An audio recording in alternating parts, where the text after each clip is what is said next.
مقصد تھا، کیونکہ حضرت داؤد کے اور بیٹے بھی تھے، صرف سلیمان علیہ السلام تو نہیں تھے، تو بطور خاص جو ذکر کیا کہ اور بیٹے بھی ہیں، داؤد کے اور بیٹے بھی ہیں، لیکن ہم نے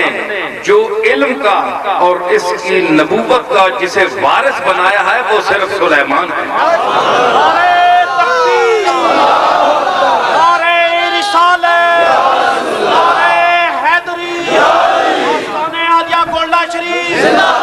خاص طور پر میں ذکر کرتا چلوں جناب علی المرتضیٰ حیدر کرار، انا مدینۃ العلم وعلی بابھا، حضور کے اس ارشاد کا مصداق اعظم جناب علی المرتضیٰ فرماتے ہیں کہ رضینا قسمت الجبار فینا لنا علم وللجہال مال لأن المال یفنا عن قریب وأن العلم لیس له زوال، کہ ہم اپنے مالک اور خالق کی اس تقسیم پر راضی ہیں کہ اللہ نے ہمیں علم دیا اور جاہلوں کو مال دیا، ہمیں علم دیا اور جاہلوں کو دنیا کی دولت دی، اس لیے کہ لِأَنَّ الْعِلْمَ لِأَنَّ الْمَالَ يَفْنَى عَنْ قَرِيبٍ، اس لیے کہ مال عن قریب ختم ہونے والی چیز ہے۔ کسی شاعر نے کہا تھا بر مالو جمال خیش مغرور مشو کارا بشب برندویرا بتپے، اپنے مال اور جمال پر فخر مت کرنا، اس لیے کہ جمال کو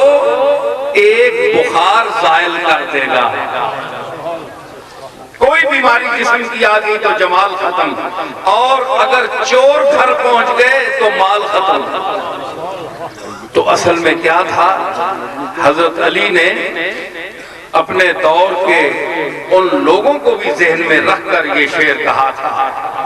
جن کے پاس دنیاوی مال و حشم تو بہت تھا اور ان کے دسترخوان پر لقمہ تر تو تھا، لیکن علم علی نہیں تھا، کیونکہ علی مدینۃ العلم کا وارث تھا۔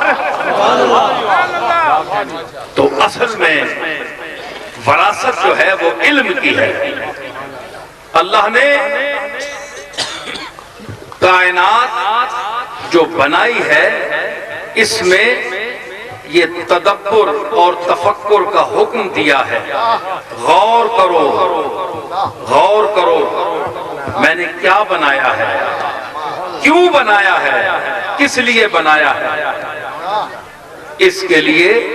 دولت کی ضرورت نہیں، اس کے لیے علم کی ضرورت ہے۔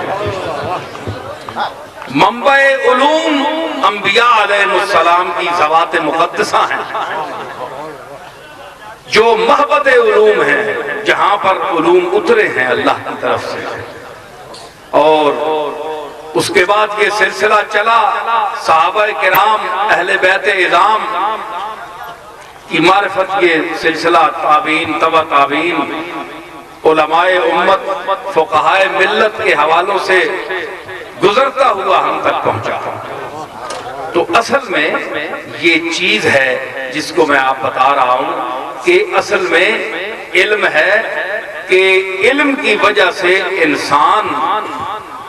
اللہ کا عرفان حاصل کر سکتا ہے۔ اللہ کا عرفان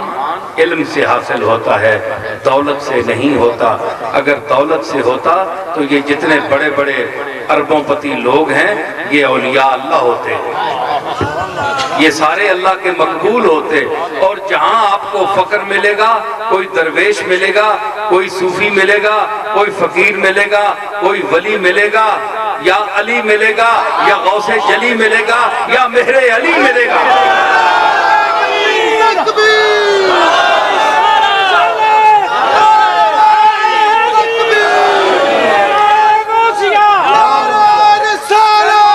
تو وہاں کیا ہوگا،